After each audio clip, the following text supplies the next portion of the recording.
Olá pessoal, vamos aos comentários do Atma Bodha. Essa é a primeira parte, onde estaremos fazendo a leitura do livro e comentando ao mesmo tempo. Descobri o livro Atma Bodha após meus 20 anos. Inicialmente sua leitura me pareceu complexa, pois a terminologia e o conjunto de ideias expostas eram completamente novos. É o que vai acontecer aqui no grupo. Para aqueles que focaram a atenção nos estudos que nós fizemos, nesses 80 posts publicados, vai ter uma familiaridade, né? E aqueles que não focaram vão ter um pouco mais de dificuldade, mas nada que não possa ser assimilado com o tempo, tá? Então, continuando, naquela época, recém-iniciava a minha aproximação ao Vedanta, que é o estudo que ele fez, né? Através desse estudo. Razão pela qual o gênio de Shankaracharya, escritor do texto que nos ocupa, era para mim completamente desconhecido.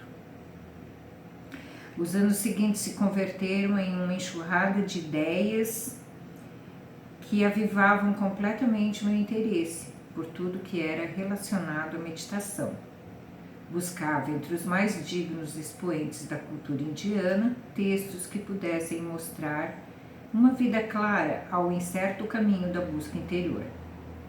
No entanto, me encontrei com textos tão abstratos e com ideias tão etéreas que com eles não se podia encontrar um padrão prático com que fosse possível seguir.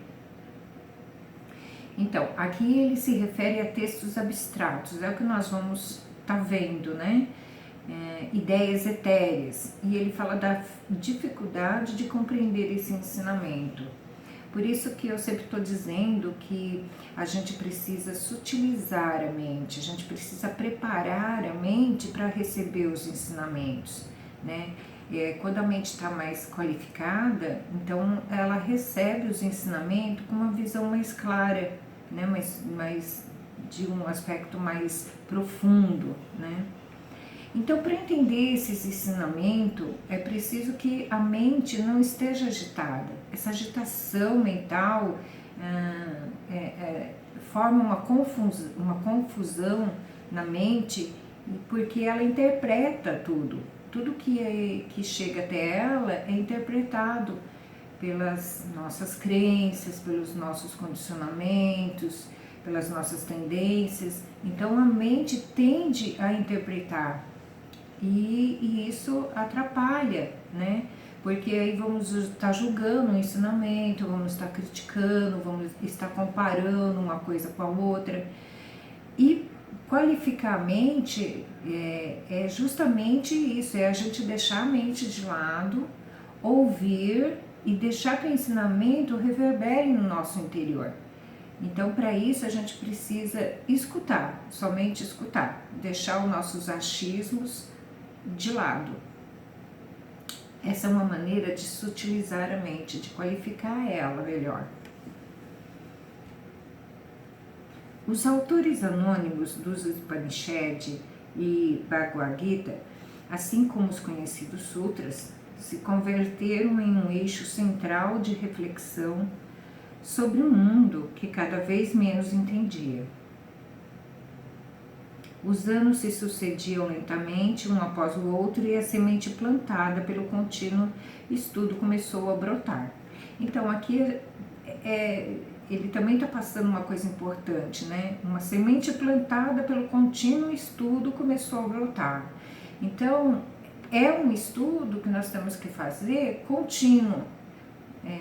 Tem que ter uma continuidade e até um certo entusiasmo pelo estudo, né? Para que ele brote. Né? É como uma plantinha que você planta uma semente lá e você tem que estar regando ela todos os dias, né? Para que ela cresça. E a nossa aprendizagem também tem que ser dessa maneira. Então a gente tem que estar todo dia investindo nesse ensinamento, né? Lendo, tentando compreender, fazendo uma reflexão, senão ele não brota. Continuando.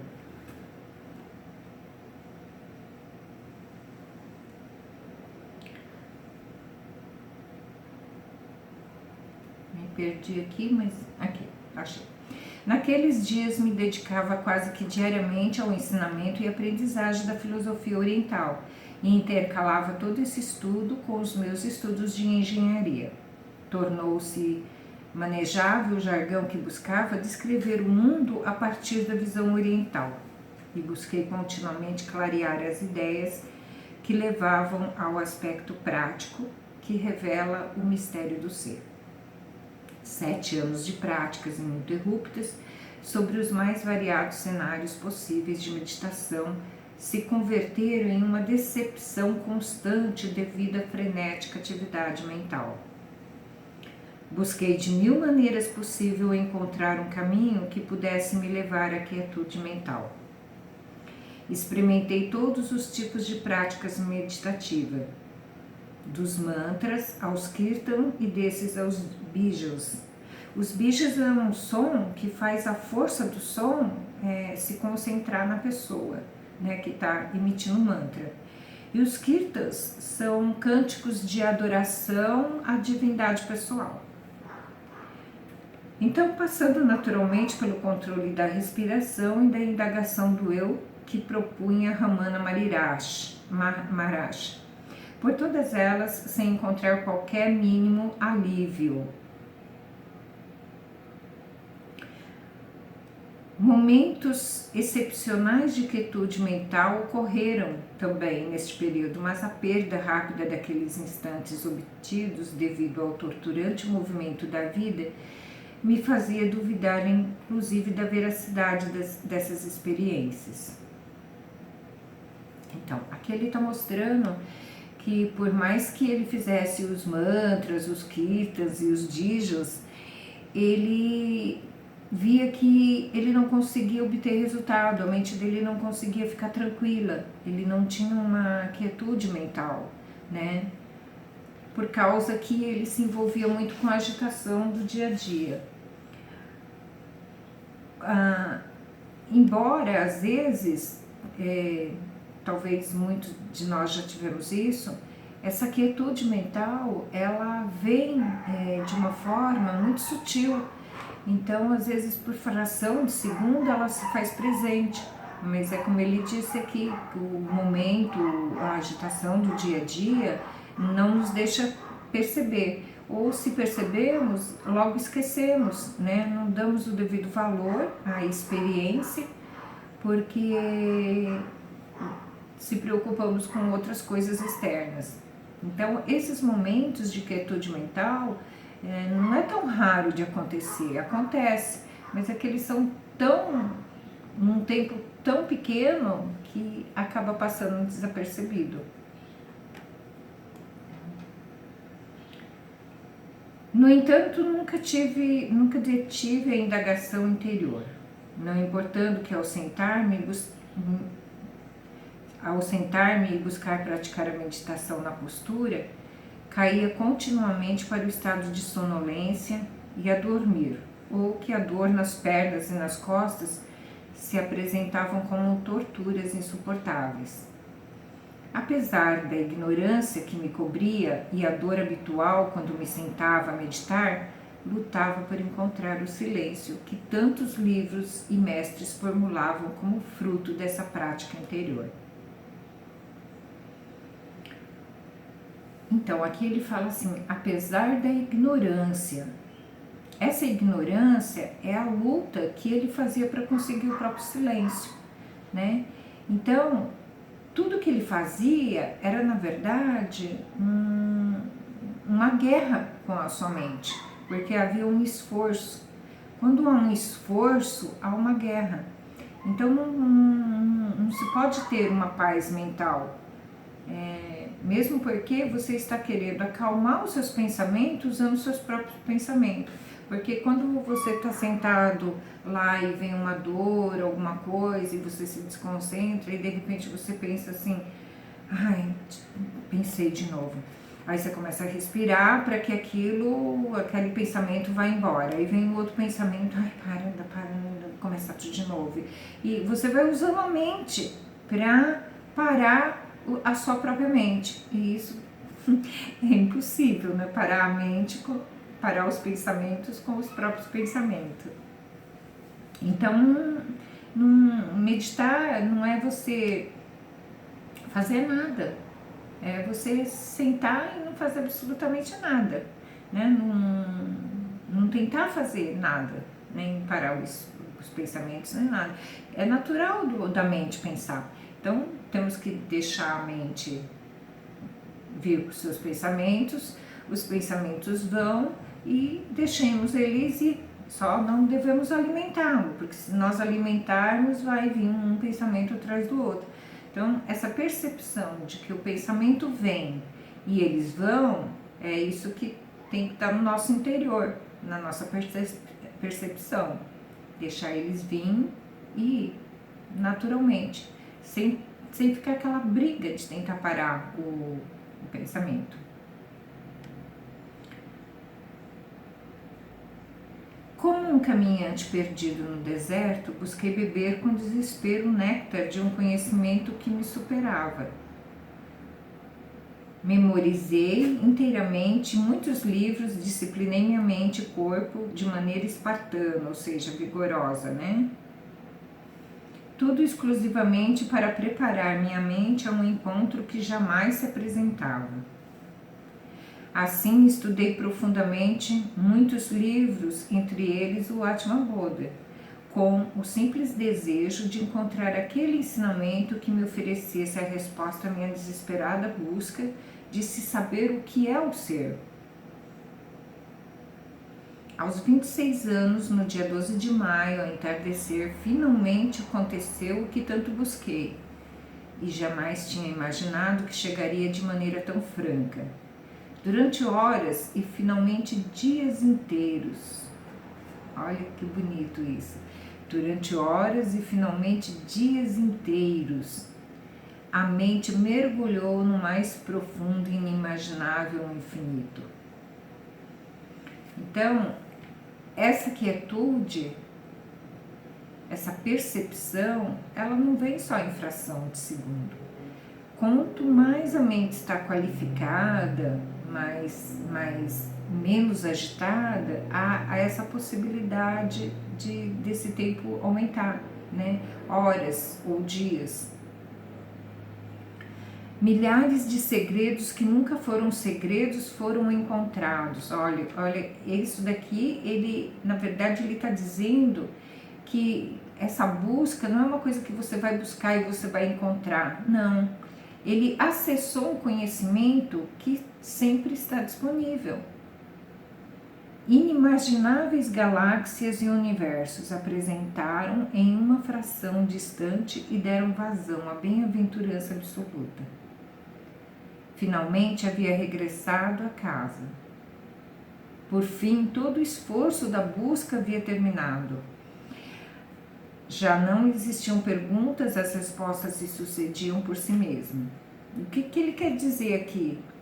Que ao entrar nessa experiência além da mente, ele acessou uma forma de conhecimento mais puro, né, mais livre da dualidade, que está sempre disponível na fonte.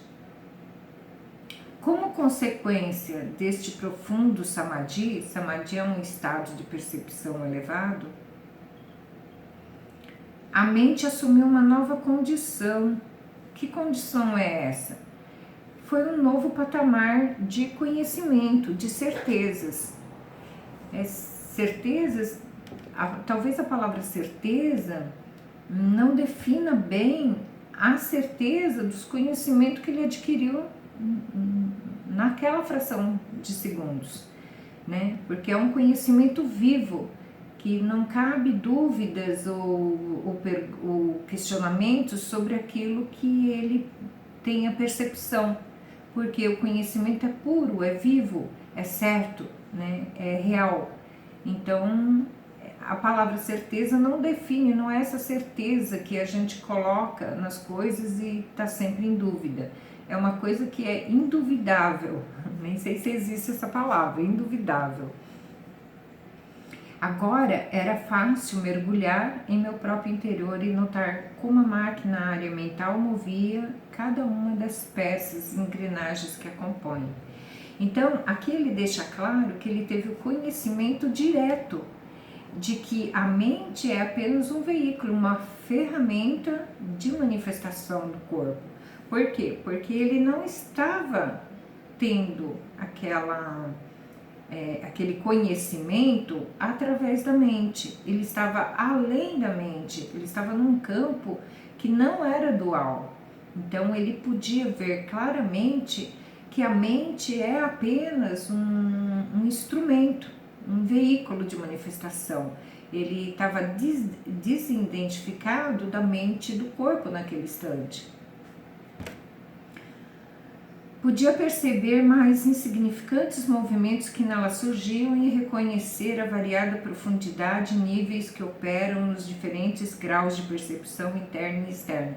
Então, quando ele teve essa experiência, essa percepção, ele percebeu que a mente, ela tem uma profundidade e ela tem vários níveis de percepção, que ela opera, né? E ela opera em várias dimensões. As dimensões ainda é a dualidade. Todas as dimensões ainda estão no campo de Maya, né? Que é essa dualidade. Então ele teve essa percepção muito clara, muito viva desses níveis que operam esses diferentes graus de percepção, tanto interna, né, como externa, tá? Desde então naveguei pelos sendeiros, ou seja, pela senda, pelo caminho, né, do silêncio mental, e vislumbrei as diversas maneiras em que ele se apresentava.